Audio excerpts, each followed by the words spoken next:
सास बनी डंडे वाली भूत। शिखा की नई नई शादी हुई थी।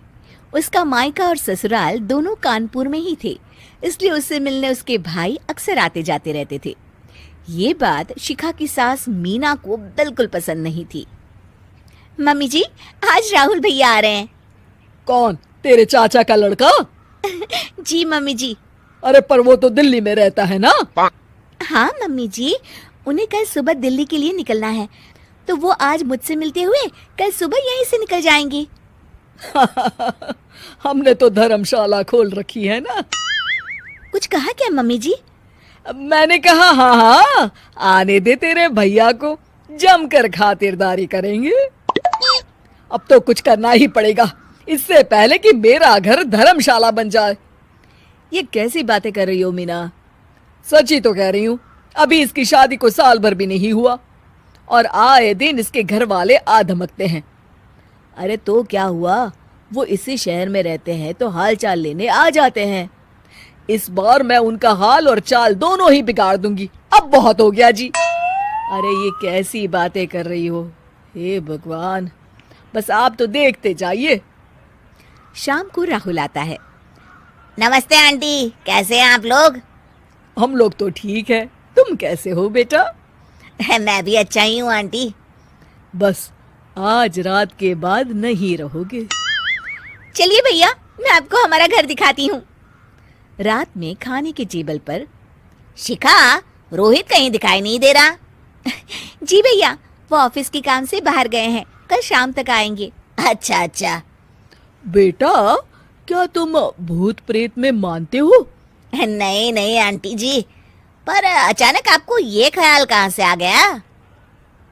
पता नहीं क्यों, कभी कभी मुझे लगता है जैसे रात के समय बैठक में कोई घूमता रहता है। ये आप क्या कह रही हैं मम्मी जी? हाँ, तुम लोग घबरा ना जाओ, इसलिए मैंने आज तक इस बारे में कुछ नहीं कहा। ये आपका वहम होगा आंटी जी, ऐसा कुछ नहीं होता। हो सकता है। चलो अब मेरा सोने का टाइम हो गया है तो चलती हूँ मैं। शिखा बेटा, राहुल के सोने की व्यवस्था वहीं दीवान पर कर देना। जी पापा जी। अब चलिए भी। अच्छा, तो बैठक में सोने वाले हैं साहबजादे। क्या बड़बड़ा रही हो? कुछ नहीं, आप सो जाइए। मीना और महेश के सोने के बाद शिखा और राहुल आपस में बात कर रहे होते हैं, तभी डोरबेल बजती है। अरे आप! सरप्राइज! काम जल्दी खत्म हो गया तो मैं आज ही चला आया। ये तो बहुत अच्छा किया। देखिए राहुल भैया भी आए हुए हैं, आप दोनों का मिलना भी हो जाएगा। कैसे हो रोहित? मैं तो ठीक हूँ भैया। शिखा, मैं भी आज यहीं सो जाता हूँ, राहुल भैया से बातचीत भी हो जाएगी। अच्छा अच्छा, ठीक है।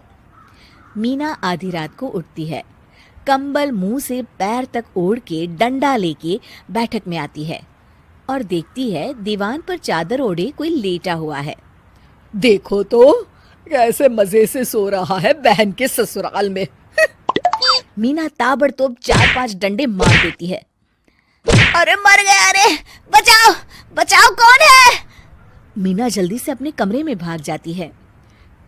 हे भगवान, ये मैंने क्या किया? ये रोहित कहाँ से आ गया? लगता है ये नालायक राहुल मेहमानों वाले कमरे में सो गया होगा। आज तो इसकी खैर नहीं।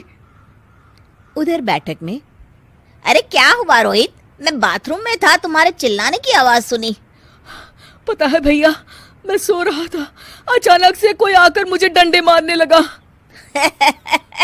ये क्या कह रहे हो? लगता है तुम भी आंटी की तरह भूत प्रेत में मानते हो। नहीं नहीं भैया, सच में कोई आया था। मैं तो जा रहा हूँ मेहमानों वाले कमरे में सोने के लिए। इस समय अपने रूम में जाऊंगा तो शिखा की नींद खराब हो जाएगी। ठीक है भाई, जाओ तुम, जहाँ तुम्हारा भूत डंडा लेके ना आ सके। थोड़ी देर बाद मीना कंबल ओढ़ के डंडा लेकर मेहमानों वाले कमरे में पहुंच जाती है। वो बिस्तर पर से रोहित को फिर डंडों से मारने लगती है। अरे मर गया, अरे मर गया। तू भूत प्रेत में नहीं मानता ना? ये ले, अब डंडे खा। हैं? ये तो माँ की आवाज है। रोहित कंबल खींच देता है। बेटा तू! अरे ये क्या कर रही हो माँ? मार मार के मेरा भरता बना दिया आपने। माफ कर दे मेरे लाल, मैंने तो तुझे ही मार मार के लाल कर दिया। मैं तो उस राहुल के बच्चे को सबक सिखाना चाहती थी। राहुल भैया को? हाँ बेटा, मुझे लगा अगर उसे डंडे मारूंगी तो शिखा के मायके वाले यहाँ आना छोड़ देंगे। हे भगवान, माँ ये घर शिखा का भी है, उसके घर वाले जब चाहे आ सकते हैं। हाँ बेटा, आज मुझे भगवान का इशारा समझ में आ गया। मैं कितना गलत करने चली थी और अपने ही बेटे को चोट पहुंचा दी।